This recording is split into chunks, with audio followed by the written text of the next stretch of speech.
Hi friends, welcome to my channel. இப்போ நம்ம என்ன பார்க்க போகிறோன்னா சத்துண மாவு கொழுக்கட்டை. வாங்க எப்படி செய்கிறது பார்க்கலாம். மாவு நல்லா ஜலிச்சு வச்சுக்கணும். கொஞ்சம் சால்ட் போட்டு மிக்ஸ் பண்ணிக்கோங்க. ஏன்னா அது ஸ்வீட்டாக இருக்கிறதுனால கொஞ்சம் சால்ட்டு சேர்த்தா நல்லாயிருக்கும். வெள்ளை பாகு எடுத்துக்கணும். பாகு வேண்டாம், கொஞ்சம் தண்ணியாகவே கரைச்சாலே போதும். இதுக்கு அதில் ஆட் பண்ணிவிட்டு நல்லா கிளறி வச்சுக்கோங்க. நல்லா மிக்ஸ் பண்ணிவிட்டு தேங்காய் துருவி வச்சுருக்கிறேன், அது போட்டு மிக்ஸ் பண்ணிடணும்.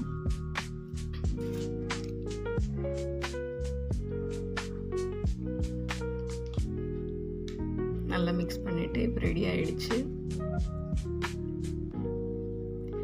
அதை அப்படியே உருண்டை பிடிச்சி வச்சிடணும். ஃபஸ்ட்டு இந்த வீடியோ பார்க்குறீங்க, கொஞ்சம் ஆதரவு கொடுங்க, சப்ஸ்கிரைப் பண்ணுங்கள். நெக்ஸ்ட்டு இட்லி தட்டில் அந்த உருண்டை பிடிச்சதெல்லாம் எடுத்து வச்சுட்டு தண்ணி கொஞ்சம் கொதி வர ஆரம்பித்தோடனே இட்லி குண்டானில் வச்சுட்டு மூடி வச்சிடுங்க. ஃபஸ்ட்டு ஒரு 20 நிமிஷம் வெந்ததுக்கப்புறமா எடுத்து பசங்களுக்கு கொடுக்க வேண்டியது தான். இப்போ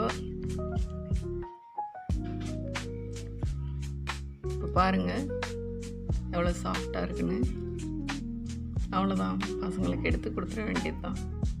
லைக் பண்ணுங்கள், ஷேர் பண்ணுங்கள், கமெண்ட் பண்ணுங்கள்.